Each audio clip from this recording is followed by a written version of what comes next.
Economic survey 2025-26 आ चुका है। ये है इंडिया की इकोनॉमी का ऑफिशियल रिपोर्ट कार्ड। और अगर आप किसी भी कॉम्पिटिटिव एग्जाम की तैयारी कर रहे हैं तो इससे जरूरी डॉक्यूमेंट शायद ही कोई और होगा। ये सिर्फ पिछले साल का हिसाब किताब नहीं, बल्कि आने वाले साल का एक तरह से ब्लूप्रिंट भी है। तो चलिए इसके नंबर्स के पीछे की कहानी को डिकोड करते हैं। तो सबसे बड़ा सवाल यही उठता है कि इन सारे नंबर्स का असली मतलब क्या है? ग्रोथ, महंगाई और नौकरियों की जमीनी हकीकत क्या है? चलिए इस पूरे सर्वे में इन्हीं सवालों का जवाब ढूंढते हैं। Welcome to mega mind academy. यहाँ हमारा काम ही है इन कॉम्प्लेक्स नंबर्स, कॉन्सेप्ट्स और डेटा को आपके एग्जाम्स के लिए बिल्कुल सिंपल बनाना। आज की पूरी एनालिसिस को हमने इन 6 हिस्सों में बांटा है। सबसे पहले इकोनॉमी का एक ओवरऑल हेल्थ चेक, फिर देखेंगे कि ग्रोथ आ कहाँ से रही है, उसके बाद सरकार का हिसाब किताब, दुनिया के साथ हमारा बिजनेस, इकोनॉमी के 3 पिलर्स और आखिर में सबसे जरूरी, इन सब का नौकरियों, गरीबी और विकास पर क्या असर हो रहा है। चलिए शुरू करते हैं पहले सेक्शन से। ये है हमारी इकोनॉमी का एक हेल्थ चेक, यानी यहाँ हम उन बड़े बड़े हेडलाइन नंबर्स पर नजर डालेंगे जो पूरी इकोनॉमी की सेहत बताते हैं। और ये रहा इस सर्वे का सबसे बड़ा, सबसे जरूरी नंबर।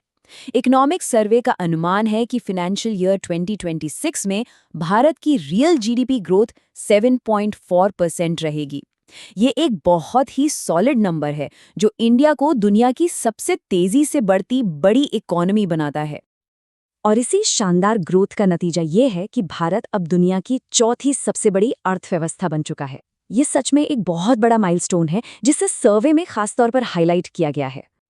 ये टेबल तो आप बिल्कुल नोट कर लीजिए एग्जाम रिवीजन के लिए। ये एक परफेक्ट स्नैपशॉट है। देखिए जीडीपी ग्रोथ 7.4% है और जीवीए यानी प्रोडक्शन साइड से जो ग्रोथ है वो 7.3% है। और सबसे ज़रूरी बात यह है कि आगे भी इकोनॉमी के 7% के आसपास बढ़ने का अनुमान है, जो एक मजबूत मोमेंटम दिखाता है। तो ठीक है, 7.4% की ग्रोथ तो हो रही है, पर सवाल ये है कि ये ग्रोथ आ कहाँ से रही है? कौन से वो इंजन हैं जो हमारी इकोनॉमिक गाड़ी को आगे बढ़ा रहे हैं? चलिए देखते हैं। पहला और सबसे बड़ा इंजन है प्राइवेट कंजम्पशन, यानी वो खर्च जो हम और आप अपनी ज़रूरतों पर करते हैं। ये हमारी जीडीपी का लगभग 61.5% हिस्सा है और इसमें 7% की ज़बरदस्त ग्रोथ हुई है। इसके पीछे 2 बड़े कारण हैं। एक तरफ अच्छे मॉनसून से गांव में डिमांड बढ़ी है और दूसरी तरफ शहरों में रोजगार बढ़ने से लोगों की खर्च करने की क्षमता बढ़ी है। ग्रोथ का दूसरा इंजन है इन्वेस्टमेंट, जिसे हम ग्रॉस फिक्स्ड कैपिटल फॉर्मेशन भी कहते हैं। सीधे शब्दों में कहें तो देश में नई सड़कों, फैक्ट्रियों और मशीनों पर होने वाला खर्च। इसमें भी 7.8% की सॉलिड ग्रोथ है, जिसके पीछे सरकार का इंफ्रास्ट्रक्चर पर जोर और साथ ही प्राइवेट सेक्टर का लौटता हुआ विश्वास दोनों का हाथ है। देखिए, ग्रोथ तो अच्छी बात है, लेकिन ये लंबे समय तक तभी टिकेगी जब सरकार का हिसाब किताब दुरुस्त हो और हमारा बैंकिंग सिस्टम मजबूत हो।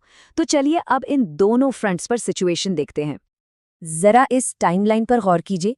इनकम टैक्स रिटर्न फाइल करने वालों की संख्या 2022 के 6.9 करोड़ से बढ़कर 2025 में 9.2 करोड़ हो गई है। ये साफ दिखाता है कि देश में इकोनॉमी का फॉर्मलाइजेशन तेजी से हो रहा है और ज्यादा लोग टैक्स के दायरे में आ रहे हैं। सरकार की कमाई का एक और बड़ा इंडिकेटर है जीएसटी, और जीएसटी कलेक्शंस में भी 6.7% की बढ़ोतरी हुई है, जो दिखाता है कि इकोनॉमी में एक्टिविटी तेज है। अगर आप इकोनॉमी करंट अफेयर्स प्रिपेयर कर रहे हो तो वीडियो को लाइक जरूर करें।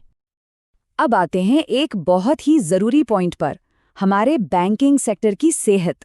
बैंक्स का ग्रॉस एनपीए, यानी वो लोन जिनके वापस आने की उम्मीद कम है, वो घटकर 2.2% पर आ गया है, जो कई दशकों में सबसे निचला स्तर है। इसका मतलब है कि बैंक्स की बैलेंस शीट अब काफ़ी साफ है और इसी वजह से वो इकोनॉमी को 14.5% की दर से लोन देकर सपोर्ट कर पा रहे हैं। चलिए अब देखते हैं कि दुनिया के साथ हमारा बिजनेस कैसा चल रहा है, क्योंकि एक मजबूत इकोनॉमी के लिए ये भी जरूरी है कि वो ग्लोबल स्टेज पर अच्छा परफॉर्म करे। ये टेबल इंडिया की बढ़ती ग्लोबल पावर की कहानी कहता है। देखिए, गुड्स एक्सपोर्ट्स में हमारा ग्लोबल शेयर 1% से बढ़कर 1.8% हुआ है, जो अच्छा है। लेकिन असली गेम चेंजर रहा है हमारा सर्विसेज एक्सपोर्ट, जहां हमारा ग्लोबल शेयर डबल से भी ज्यादा होकर 2% से 4.3% हो गया है। और ये नंबर्स इसी मजबूती को और साफ करते हैं। टोटल एक्सपोर्ट्स ने $825 बिलियन का रिकॉर्ड बनाया है। विदेशों से हमारे लोगों द्वारा भेजा गया पैसा यानी रेमिटेंसेस $135 बिलियन पर है, जो दुनिया में सबसे ज़्यादा है। और हमारे पास $701 बिलियन का फॉरेक्स रिजर्व है, जो किसी भी ग्लोबल झटके से बचने के लिए एक मजबूत सुरक्षा कवच की तरह है। अब तक हमने इकोनॉमी की मैक्रो पिक्चर देखी। चलिए अब थोड़ा और अंदर चलते हैं और इकोनॉमी के 3 मेन पिलर्स एग्रीकल्चर, इंडस्ट्री और सर्विसेज की परफॉर्मेंस को चेक करते हैं। सबसे पहले कृषि क्षेत्र, जिसने शानदार प्रदर्शन किया है। फूड ग्रेन प्रोडक्शन रिकॉर्ड स्तर पर है और दिलचस्प बात यह है कि फल और सब्जियों का उत्पादन यानी हॉर्टिकल्चर फूड ग्रेन से भी ज्यादा है। मछली उत्पादन में तो पिछले 10 सालों में 140% से ज्यादा की ग्रोथ हुई है और पीएम किसान जैसी योजनाओं से किसानों को सीधा फाइनेंशियल सपोर्ट भी मिला है। अब इंडस्ट्री सेक्टर की बात करें तो यहाँ प्रोडक्शन लिंक्ड इंसेंटिव्स यानी PLI स्कीम एक बड़ा गेम चेंजर साबित हुई है। देखिए इसका इम्पैक्ट कैसा रहा। इस स्कीम से 1 लाख करोड़ से ज्यादा का इन्वेस्टमेंट आया। इस इन्वेस्टमेंट से 18.7 लाख करोड़ का प्रोडक्शन हुआ और इससे 12.6 लाख से ज्यादा नौकरियां बनी।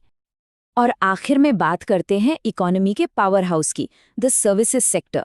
हमारी इकोनॉमी की टोटल वैल्यू में आधे से ज्यादा यानी 56.4% का योगदान तो अकेले इसी सेक्टर का है, जो अब तक का सबसे ज्यादा है।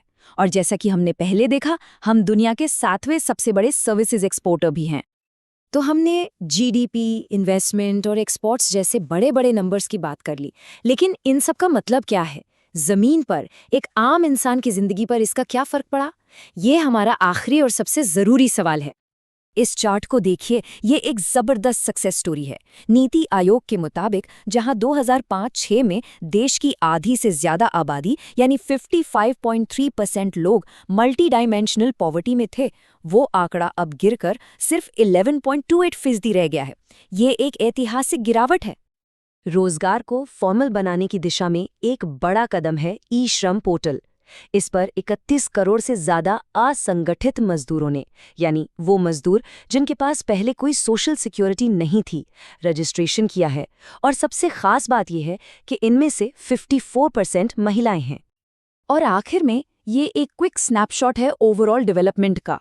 चाहे वो 90% से ज्यादा स्कूल एनरोलमेंट हो, बेहतर स्वास्थ्य सुविधाएं हों, 56 करोड़ का हमारा मजबूत वर्कफोर्स हो, या फिर एयरपोर्ट्स की संख्या का 2 गुने से भी ज्यादा हो जाना, हर तरफ प्रगति के संकेत साफ हैं।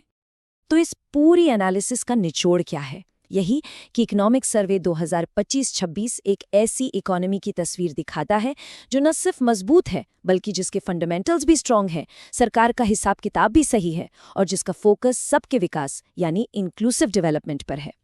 लेकिन आगे का रास्ता हमेशा आसान नहीं होता, चुनौतियां भी होती हैं। तो आपके हिसाब से आने वाले साल में इकोनॉमी के लिए सबसे बड़ा चैलेंज क्या होगा? ग्रोथ को बनाए रखना, महंगाई को काबू में रखना, या फिर और ज्यादा नौकरियां पैदा करना? नीचे कमेंट्स में जरूर बताइएगा। और ऐसे ही एग्जाम रेडी इकोनॉमी विश्लेषण के लिए मेगा माइंड एकेडमी को सब्सक्राइब करना मत भूलिएगा।